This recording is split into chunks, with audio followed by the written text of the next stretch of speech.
The staircase coiled down and down beneath the house, carved out of the very rock the house sat on. Lit only by flickering lanterns, I worked my way towards the green glow beckoning me at the end of the tunnel. Finally passing through the frame of a large metal door and into the Bellemore vault.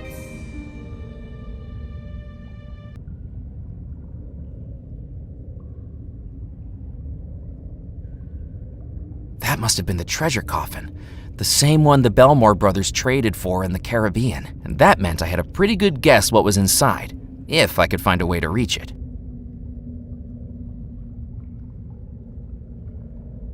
There didn't appear to be a way to operate the crane.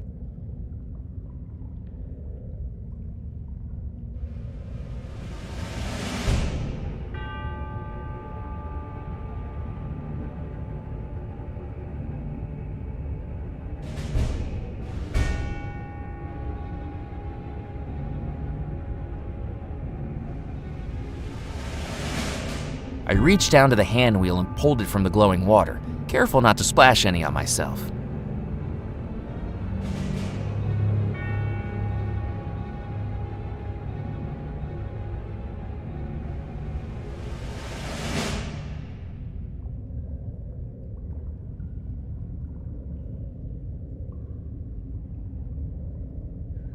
The hand wheel slotted perfectly onto the axle of the crane.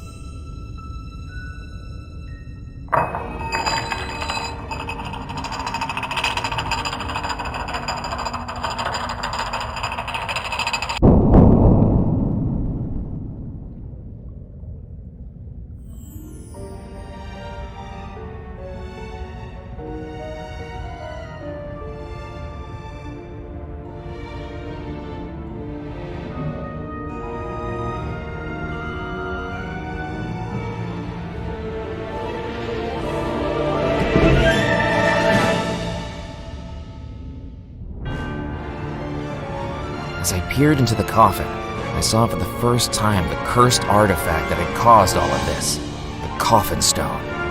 Its surface is black as brimstone, each crack faceted like an emerald. Simultaneously beautiful and terrifying.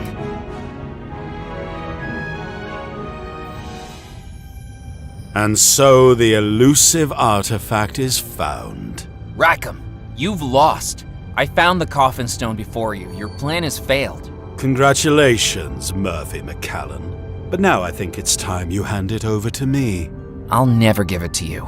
Give it to me or die. You've attempted to kill me 3 times now, and every time you've failed. You don't scare me anymore. Yes. How convenient that you managed to escape 3 times. Such failure on my part would be terribly embarrassing. It's almost as though it was planned that way. Planned? Could perhaps the perpetual threat of an evil phantom have motivated you to quicken your pace in finding the coffin stone? Without a demonstration of the threat, you might well have walked away. But you did exactly as I wanted. My powers outside this house may have been constrained to mere projections, and yet everything I needed was accomplished by you. You wanted me to find the stone? Now the foolish mortal understands. And just as you hold something valuable to me, I hold something that is valuable to you. Abigail, are you okay? I'm afraid she's very much under my spell again, McCallan, and for the final time, too. A final struggle to escape the spell. All that energy she spent to warn you, wasted on someone as worthless as you. Now, because of it, she's trapped forever. I'll save her. I'm afraid it's too late for that. I'll use the coffin stone to save her. You know nothing about the stone, McCallan. Do you even know how to use its powers? I know enough to not let you have it. Let me tell you the final piece of the puzzle. The Bellemore treasure will belong to me. For years, I have studied and mastered powers beyond anything you could know. I deserve that stone. But as you've come to learn, Murphy McCallan, this magical artifact has one important rule. It will only work for its rightful owner. It cannot be stolen. It can only be bought or traded or inherited. I knew the Bellemores would never sell or trade it to me of their own volition. But if I were to marry Abigail, all our worldly goods would become one another's. If she inherited the entire Bellemore estate. Perhaps I underestimated her infatuation with that sailor. The need to look into the eyes of her true love as she vows I do. But tonight, it's time to perform the wedding again. And if she needs to gaze into her true love's eyes to go through with it, this time I will make that happen. Don't you remember yet, Murphy? Only you could be lured to the island. Only you could summon the spirits of the house. Only you heard the call of the treasure within. You've been here before. Walking through the port town of Dead Nettle, I could sense its history in every stone, brick, and plank. I know what your mind sees when your eyelids close. Tell me, Murphy, what do you dream of? I've been dreaming about this treasure since I first read about it. It's like it's calling for me to find it. It's like it can infect your dreams. Even without lights on, it felt like something inside the house was calling me, or warning me.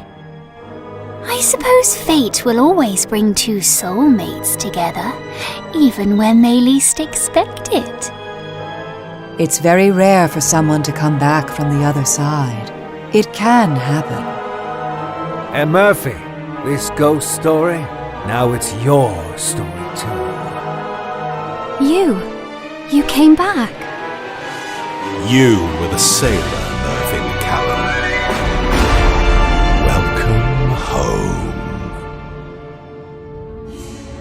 I felt like I was falling through every memory of my life, and then every memory of the life I once lived, the realization crystallizing in my mind like a flash of lightning.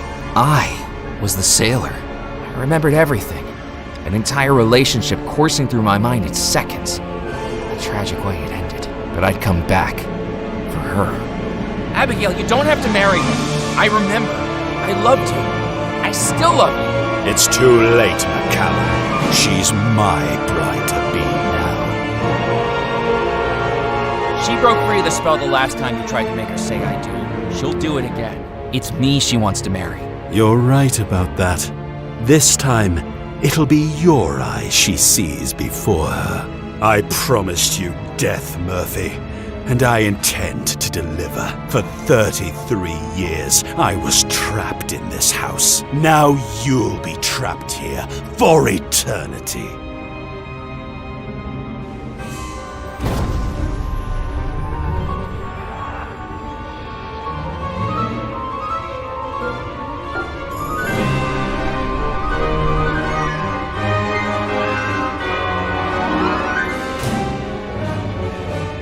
Such a feeble vessel. I'll have to make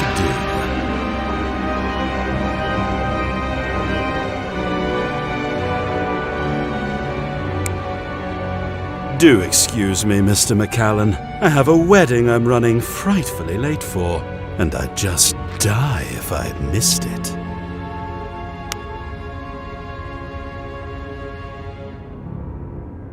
That's how I died. My body torn from its spirit, and then possessed by Rackham for his evil ends. All those times I'd read about the ghosts of Bellemore Manor, and now I was one of them. But just like those ghosts, death wouldn't be the end for me.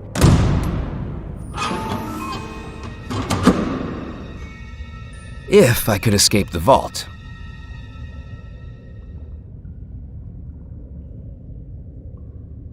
Decades of exposure to the coffin stone had turned the water green with cursed energy, just like the spirit water in Moray's riverboat. I didn't want to put my hand in it.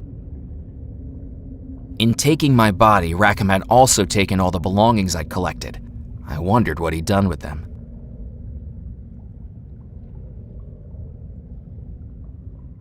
Looking back into the treasure coffin, I found it now contained all the items I'd collected on my adventure. I gathered up all the belongings I'd been carrying. Rackham might not see their purpose, but if they'd helped me out once, they might be useful again.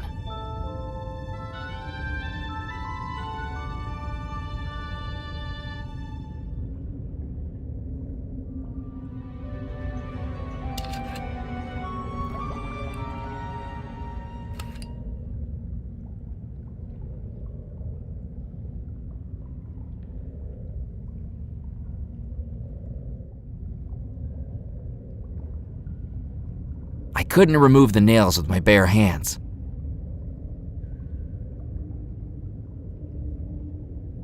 One by one, I pried the old nails from the coffin.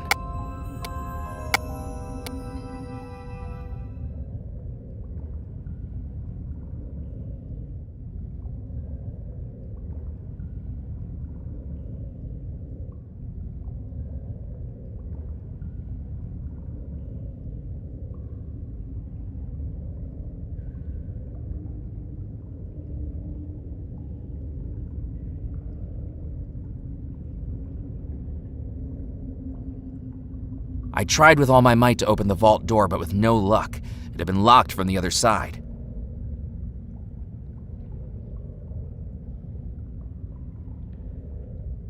I didn't need to tie that up. The vault door was much too strong to break down with my shovel.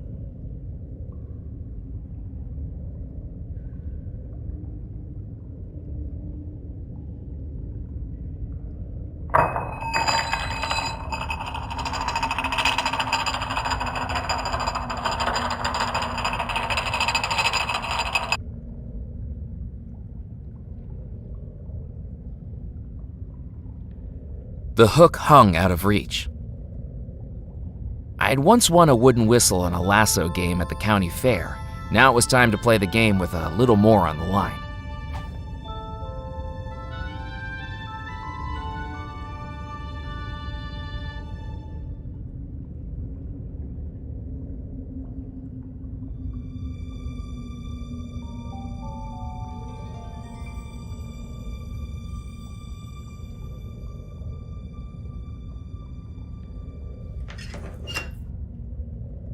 I attached the heavy metal hook to the handle on the door. Well, I hope that holds.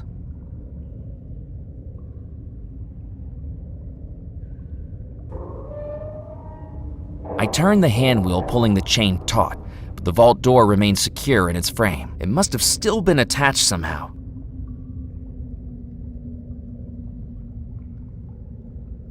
There was nothing on the hinges for the pliers to get purchase on.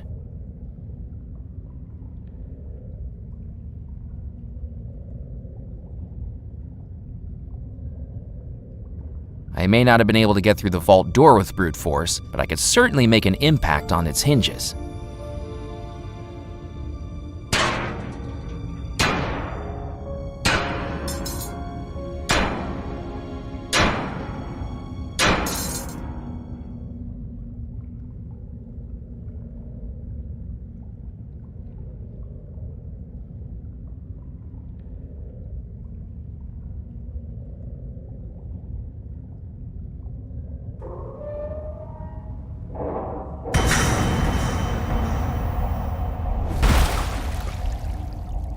The vault door went crashing into the spirit water below, and in doing so gave me my escape route. With no time to lose, I needed to get to the ballroom.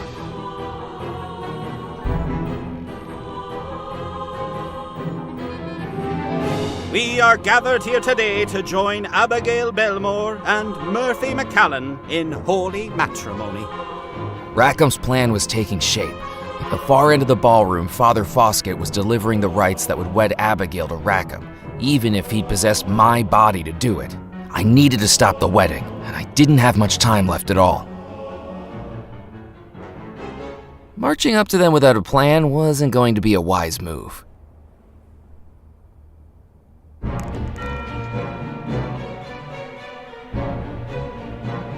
Good evening, Mrs. Craddock. It is certainly not a good evening. The kitchens aren't prepared, the flower arrangements are a shambles, and they've changed the schedule 3 times already.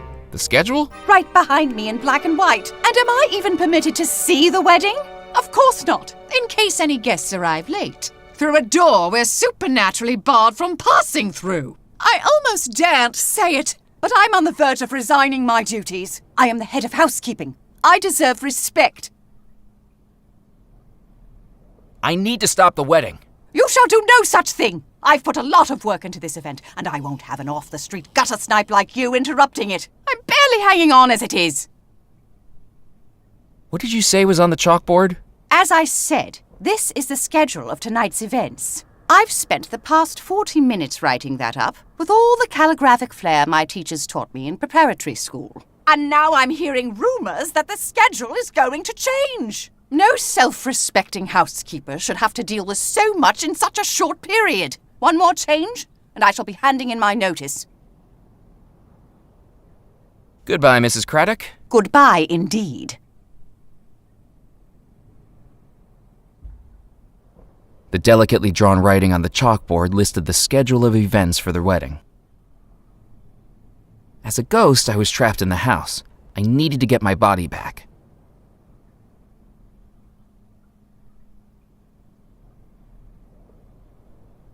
Noticing the similarity between Mrs. Craddock's chalk artistry and the wedding schedule, it was time to ask some questions. Are the times on your chalkboard correct? Excuse me, whatever do you mean? Well, it's just that I was given this other schedule and the times are very different from yours. Maybe things have been shuffled around?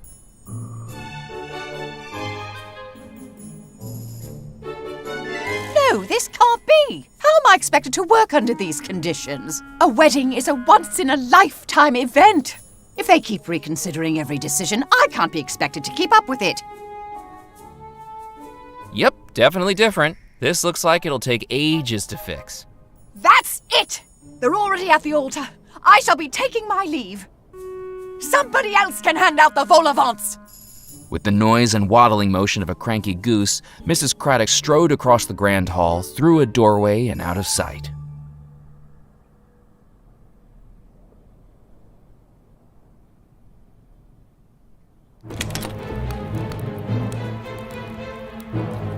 Good evening, Colonel. Potatoes, onions, and corned beef. Delicious. Good evening, Colonel. The Battle of Bourbon Bay. What a glorious day that was. Leave it there, boy. I'm saving it for the toast. It was clear that if I wanted it, I was going to have to persuade the Colonel to let me take it. A tricky task when he was deafer than Beethoven wearing earmuffs.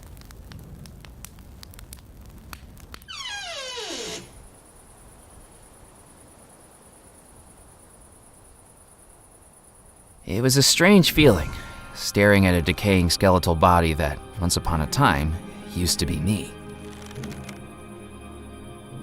Knowing the skeleton belonged to a former version of myself, I didn't feel quite as uneasy taking a piece of it.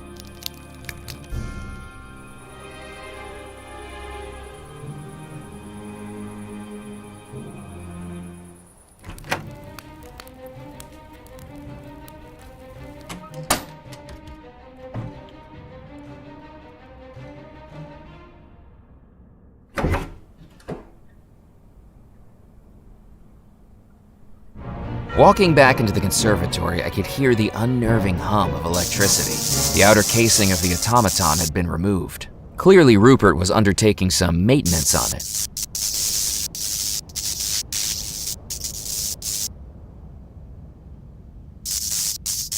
The interior of the automaton was laced with wires, fuses, and other dangerous-looking electrical devices. Even as a ghost, it didn't feel safe to touch anything inside it.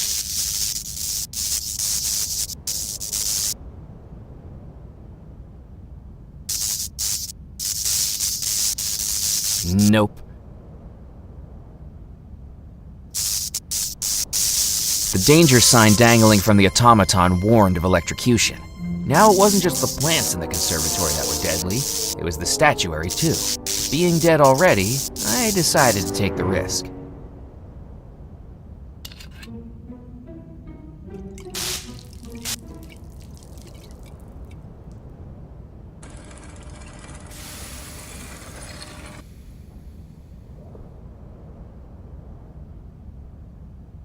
I took the engraved coin from the automaton's now open hand.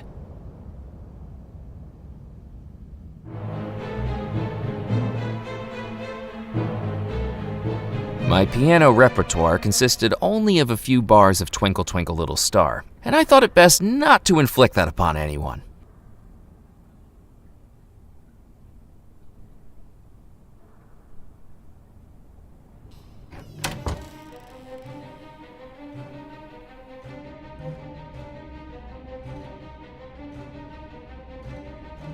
The door was locked again.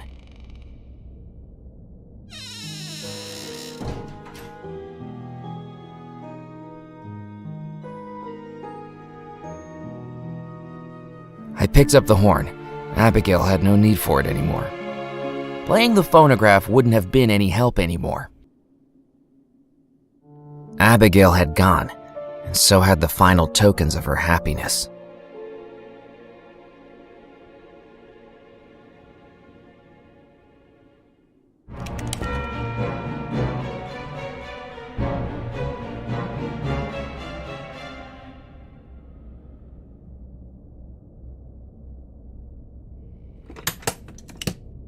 The trunk was empty.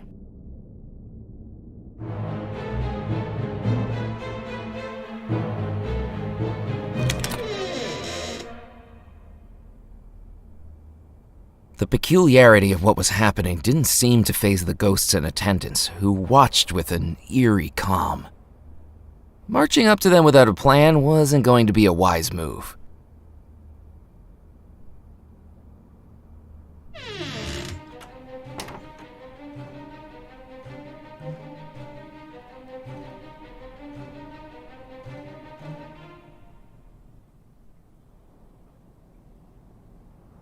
In a flash of inspiration, a plan came into my mind. The summoning spell revealed that which is hidden within. Maybe it could reveal the evil spirit that was hidden within my mortal body, if I could find all the ingredients. I placed the coffin nails into the gree-gree.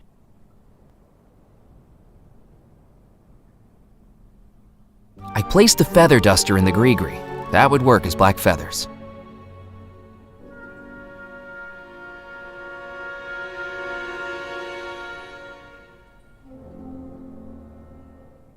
I placed the skeletal finger in the gree-gree. That would work as the bone fragment. Being made of silver, the engraved coin was just right for going into the gree-gree.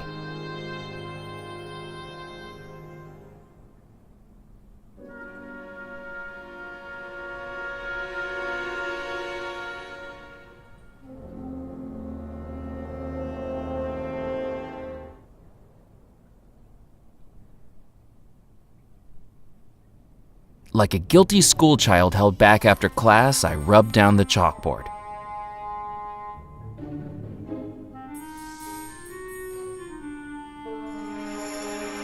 And came away with the flag covered in chalk dust.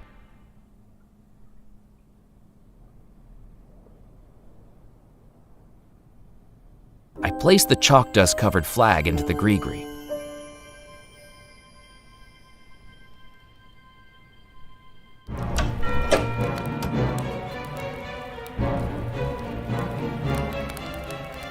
Would you like your ear trumpet back? It's no use. I can't hear a blasted thing you say. I wish I had my ear trumpet back. I'll take that as a yes. Oh, thank you, my boy. I suppose now that Foskett's not here, I can enjoy a little peace again. Why aren't you at the ceremony? The ceremony? I think everybody's gone through to the ballroom for the wedding. Well, I didn't hear an announcement. I wondered why. Good evening, Colonel. I need to stop the wedding. An objection? Oh, how exciting! I objected at a wedding once. The unfortunate part was that I was the groom. Do excuse me. I'll be back. I'll drink to that. Would you like me to top off your drink? Oh, yes, my boy. Good plan. I meant to save it for the toast, but who can blame a man when such temptation is right in front of him?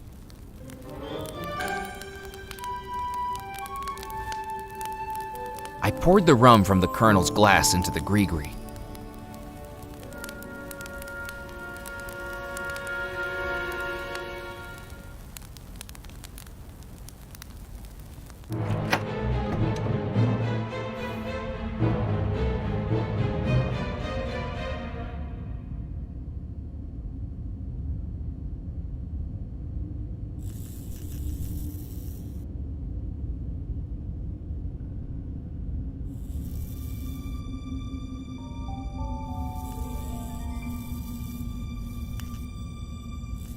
I couldn't do that. Knowing the explosive contained gunpowder, I placed the firework into the gree-gree. That was the final ingredient. Now I just needed one more thing, an image of the focus. And this time, the focus was going to be me. I remembered the photograph of me that had been taken earlier that night, still privately tucked away inside the captain's license. I folded it up and placed it inside the gree-gree, knowing that it would work perfectly to direct the spell towards its focus, my own body. So the spell was ready. Now it was time to confront Rackham.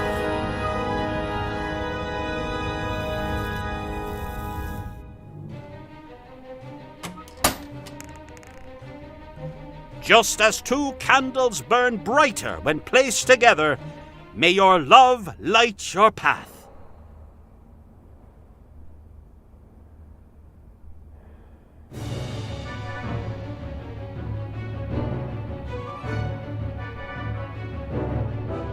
If anyone can show just cause why these two may not lawfully be wed, speak now or forever hold your peace. She doesn't love him. You meddlesome fool! I am her groom. I will marry her. Rackham has been using dark magic. The bride is under a love spell, and he's possessed my body for this wedding. Your claims are the ravings of a madman. Vosket, resume the ceremony at once. Yes. Then, by the power vested in me...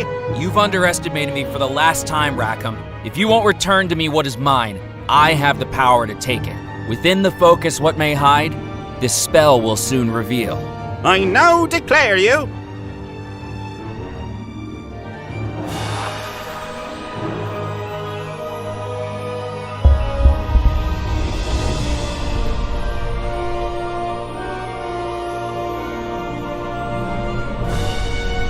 husband and wife. Murphy, I'm back! We're married! No! No! You may now kiss the bride.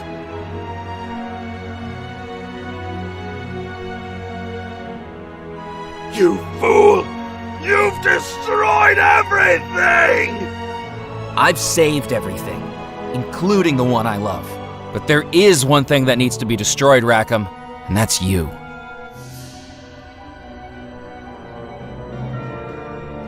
This ends tonight, Rackham. Abigail, what should I do? You need to stop Rackham, Murphy!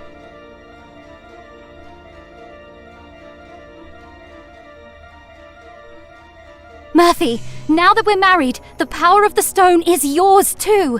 And for once, it'll be used for good. No! Rackham, be gone. No!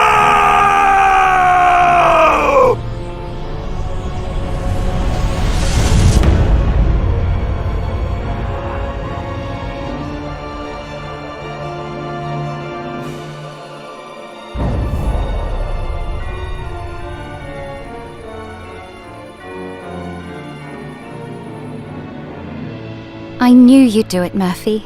Do you remember now? I can't believe I ever forgot you. I knew you'd come back, even if just for a final goodbye. Goodbye? Why goodbye? The spell is broken. The ghosts of the house are able to move on. And as I looked around us, I saw each ghost in the audience fading away as they passed over to the spirit realm, each with a grateful smile, with the heartbreaking realization I knew Abigail would be next.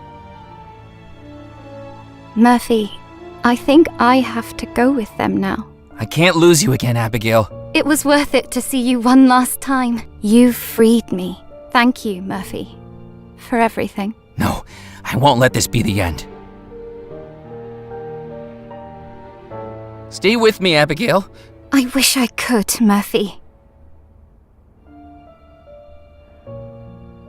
The coffin stone glowed green with the stolen years of Rackham's life. For once in a lifetime of evil, Rackham could do something good. The coffin stone captures a person's remaining years, and now it holds Rackham's. Abigail, I give them to you.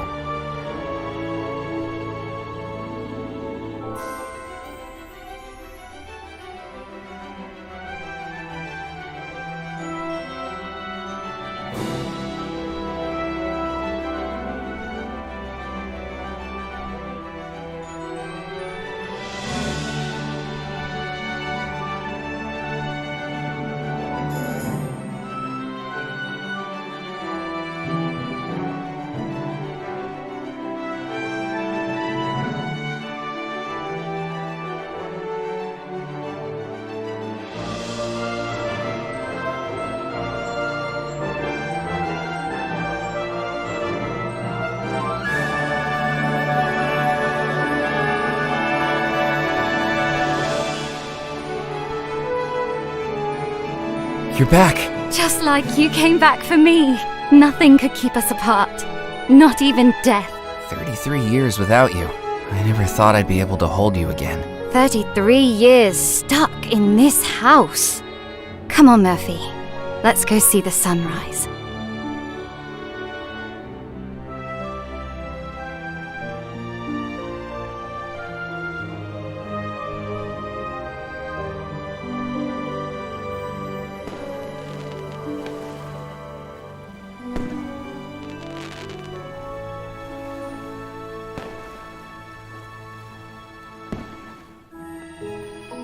So how does it feel being a treasure hunter?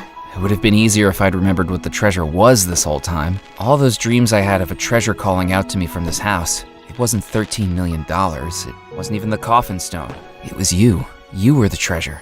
And you found me.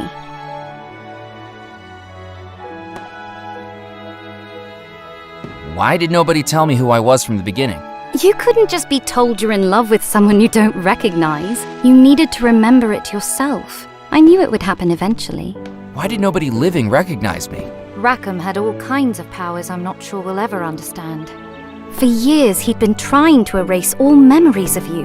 His plan relied on it. To everyone else, you became just a blur. How could anyone really make the leap to realize you're a reincarnation from 30-something years ago? You didn't even know it yourself.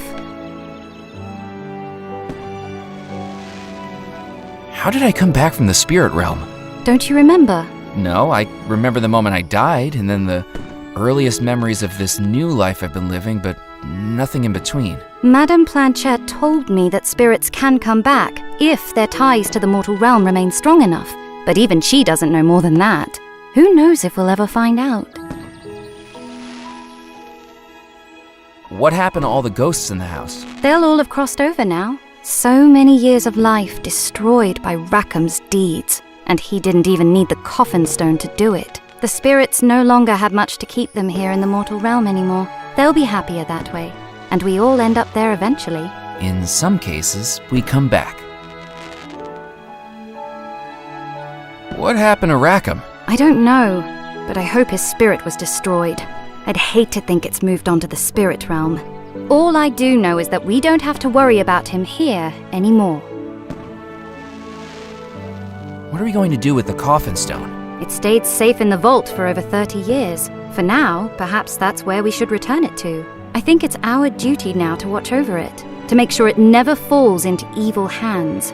Again.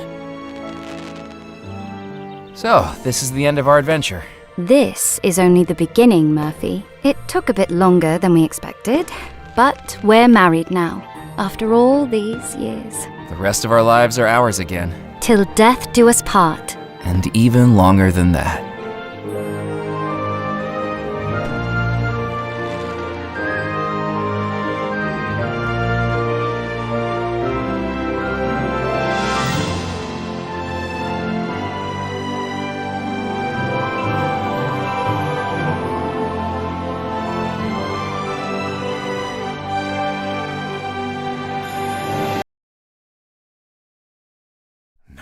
Where on earth has everybody gone? I do hope that boy gets back with the rum soon.